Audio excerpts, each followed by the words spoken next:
So, just to refresh everyone, so far we've discussed in the weeks in the past, introduction to publishing, why your paper is important to addiction science or even science in general, uh, some tips on submitting your paper, and then we discussed the introduction to literature review and methods and results. And today we're going to talk about discussion, limitations, and conclusions. So we'll start with the outline. Any questions about the past while Jessica's getting the outline up, or comments?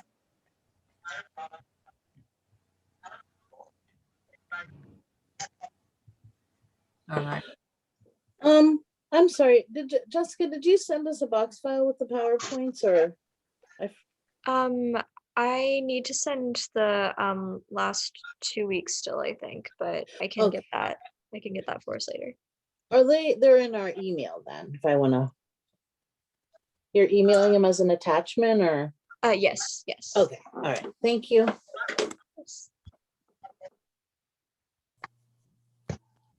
Nat Makalonen joined us too. Hi. I think your sound is not coming through very well, unfortunately, right now. At least I don't. But anyway, welcome. Hello. Hi. Hello, sir. Does the battery last when you charge it? When it's full? I've not at the time. I've not just used it that It's full now. The problem is this cable. Mm. It's not, this one is okay. This cable is the problem. So I use that one to charge it for you. Okay. So maybe when you are going, when I do, maybe when I finish with it, Around 5. you can drop it for me. I'll charge again before you come tomorrow. If one day comes in, I want to try to do for this and now. Okay. But I hold on to this. Okay. Okay. But if you use it when you are going, it's not yet up to 20. Oh, you may want to use the chat room. I'm having a difficulty understanding what is coming through. Is that anyone else having difficulty? Yes. Hello. Good afternoon, all.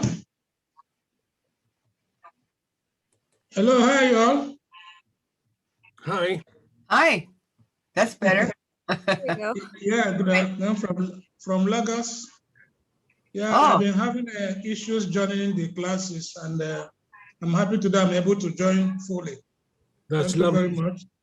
Lovely Yeah. to see you. We're glad to have you when you can be here. Thank you. Yeah, it's a pleasure. It's a pleasure. Bridget, how are you? How is Kenya? Oh, I'm fine, and Kenya is fine. Thank you. Okay. We're happy to see you. Yeah. Thank you. And Jessica, thank you for all your messages and every test.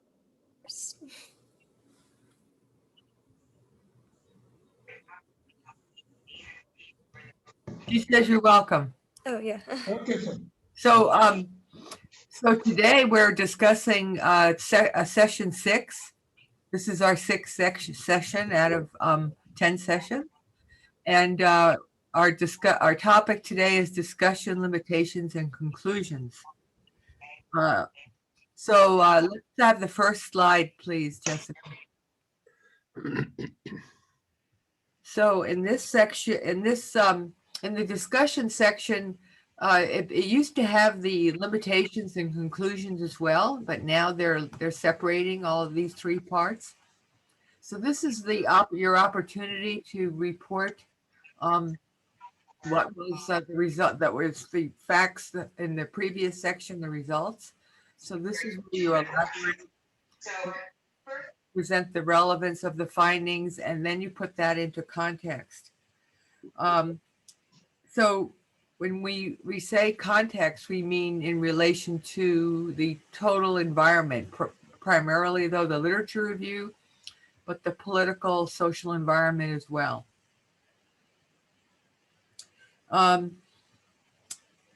How does what you have found fit into the world of science as it is at present? So you obviously know the literature in your area, so you can kind of put that into context. What are your findings? How do they relate to the body of literature that you've covered? And what is new about your findings? So this all goes into the discussion section. And keep in mind there could be different interpretations of the results. So you make sure that you discuss those in your discussion. And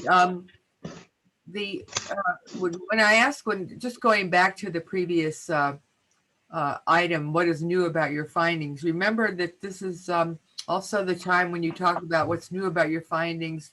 Perhaps you want to reinforce what's been already reported in the literature. You may want to supplant it, refute what's other authors have published. So this would go in this section. One thing about our text, publishing addiction science, it says in there to be as specific as you can when you're talking about what about the next, maybe the next slide, please, Jessica. Then you want to describe how your specific results fit into the world of addiction science again. So this is kind of a little repetitive, but it's probably, that's why it's so important. How does it fit in the overall body of work that's been published on this topic? You address the issues raised in the literature review. You can discuss the relevance of these, what issues it could have for policy and practice. It should also raise the issue of where research on this topic goes next. You want to avoid writing more research is needed. And as I said earlier, the text we have recommended to be as specific as you can and creative as possible. So this is your chance to be creative. And usually that's not that difficult as you might think, because you know the literature now. You're probably the expert in this area compared to the readers of this material. So you know more as much as probably anyone who knows this body of work. So you can be, this is an opportunity to kind of let your mind go and see, well, what does this all mean? And you may come up with new concepts, new ideas here. So then when you talk about what work needs to be done, you're not just saying more research needs to be done. It's kind of it's meaningless and it's not worthwhile, but if you can be specific, that would be great. So that you would include what interesting hypotheses that we'll test, your suggestions about the growing edge of the research. So that's what I would suggest for that section. The next slide, please. Whereas in the results section, you should have just reported the results that they have occurred. In this section, you want to interpret the results. So I guess that is the crux of it. So this is in the discussion section, you want to interpret those results. And this is where the creativity and understanding that literature comes into play. Take into account the study's hypotheses and sources of potential bias or imprecision.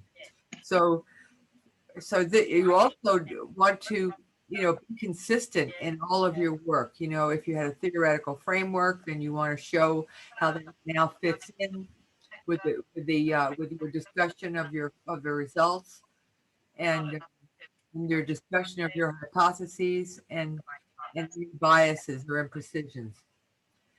Are your findings generalizable? Do they have external validity? Of course, that depends on often your sample. Were you able to gather a random sample of the population you were interested in, or were you able to at least randomly assign the potential of your body of participants into a control or an experimental group? if you have an experimental or quasi-experimental study. So the size of the population, how you sampled that population, and your ability to at least form two groups that you can similar. Sometimes people do a careful analysis of the two groups to show some similarity. You know, you can't be perfect. So as you'll see, as we discuss further here, you don't have to make excuses or say, I won't ever do this again. You don't want to demean yourself. Everybody has difficulty in their research. So if you just discuss the limitations of your study, then that's sufficient. You don't have to make excuses for it. You should just report the results as they have occurred in this section. And you want to interpret them. Did you change slides? No. So a general last comment here, a general interpretation of the results and the context of the current evidence. So what is currently available and in the literature review, and then the context of your results in relation to that. That's probably the key thing in this section. All right, the next slide, please.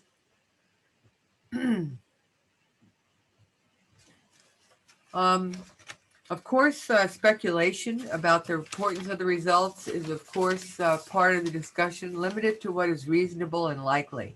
You don't want to go off the deep end here. You know, stay within your study and in the literature that you reviewed in that body of work. Avoid introducing any new literature here. You don't want to open up a can of worms. Stay within the boundaries of your work. This is a common mistake that people make. They, start to almost discuss other research or another study. You want to keep it within the boundaries of the work of your results and the context of that.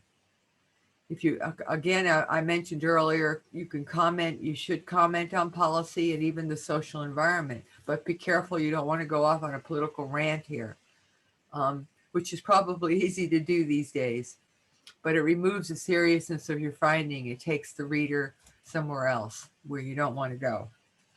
Okay, next slide, please. So that pretty much covers the discussion. Just chime in if you have any questions about that. Now, in the conclusions, which is the next section, this should be short. This is where you generally think about look again at what you just wrote about that you're in your discussion. So based on all this discussion, and you looked at the results and discussed them in the context of the literature review, the social and political findings, your creativity. Now, what do you conclude from all of that? This is now a separate section, so sometimes readers want to go just to the conclusions and see what you have come up with. It's more common to have separate conclusions and limitation sections now, as we mentioned. It's really a reiteration of the main points of the discussion. So you want to emphasize the main findings and the research and their importance, especially if you have a new finding that contradicts, refutes, or adds to the literature. This is really your chance to hammer that home as your main piece. It should be short and punchy. So that's key. Okay, next slide, please. And so that concludes a discussion and conclusion, and then finally limitations. As I mentioned earlier, don't be afraid to say what your limitations were. Don't apologize. Everybody has limitations in their study. Nobody gets a perfect sample. There are always problems. People drop out of the study even. So, and sometimes it's hard to get enough folks, but the research is so valuable, you want to go forward anyway. And everything that's published is valuable. So people, you can leave it up to the reader to be critical. They will be. So no worries there. So what you want to do is just point out, show the reader that you understand that there are limitations. That shows that you understand research and you understand how to conduct a study. So by showing the limitations, it just shows and makes the reader more aware of your knowledge. So it's an important section because perfect studies are rare, especially when we're dealing with the vagaries of human beings, and even more so on the subject of substance use. People lie, as you know, and they're afraid of being persecuted or prosecuted. What is more, that reviewers of your paper will pick up on the flaws, so don't worry about that. So for you to point them out rather than trying to hide them is real important because they'll still see it, and it makes you look good, and that's always good. All right, next slide, please. So you want to describe the suboptimal aspects of your research, and often this is in the sample and how you obtain the sample. Don't see it as a sign of weakness, but rather as a strength that you're able to see what the problems are and how you are unable to control for that. But here's my work, such as it is, and please take what's valuable from that, basically is what you're saying. So sometimes you can't get a cross-section of research or of subjects. And sometimes you have confounded variables that you have no control over. So research is rarely perfect. All right, next slide, please.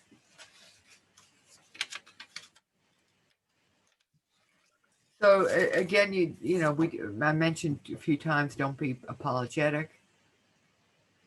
You're signaling to your peers that you're aware of the limitations. So that's good practice in research, as we mentioned. And another thing is be careful about generalizing from a limited population to the population in general, for example, by gender, ethnicity, or age. That's difficult to do. So you want to be careful of that. You want to, because of limitations in population. It's good to say sometimes that in some instances this may have some value, rather than saying I proved. Nobody really proves anything. There are always so many different kinds of things that can occur to change research. Remember, most research has limitations. For example, I did a study at one time with the School of Medicine at the University of California in San Francisco, USA. And we looked at the effects of phenytoin, dilantin, on alcohol withdrawal seizures. It was a double-blind study, and some patients who came into the emergency room who had at least one seizure on the street. Again, there's flaws right there. How do you know how many seizures they had on the street? We don't know. So we have to get enough subjects so that we can see whether they're getting phenytoin or sodium chloride, which was the control for the study, to see how if phenytoin actually had an effect. But again, if you don't get enough subjects, you're not able to reach what we call the crucial point of that 60%. 60% of people only have one alcohol withdrawal seizure. So we had to get enough subjects to surpass that 60%. So it's difficult, even with such a controlled study as that, to not have limitations. So all studies have limitations, no matter how perfect they are. And I know that from the U.S. I mean, the United Americans jump on every new study that shows something, and then the next month, it's the opposite is true. So because another study came out with the different, so we're always jumping back and forth, responding to the latest research, and I don't think they do this as much in other countries as we do. So. So remember, most research has limitations. I don't know if you ever watch cooking shows. This is kind of an odd thing to say, but it made me think of when I think about being critical of somebody's research on the cooking shows, like on, I don't know if you ever watched something called Chopped. They have these three people who all cook the same thing, and they have these ingredients, and then the judges criticize them. And then sometimes the judges become some of the people who are doing the cooking, and they're criticized by other judges. Well, even the judges, when they're cooking, get their food criticized. So even though those readers who are judging your work, their work also gets judged. So keep that in mind, that nobody, even the judges, are not perfect. All right. So I think is that the last slide? Yes. All right. Thank you.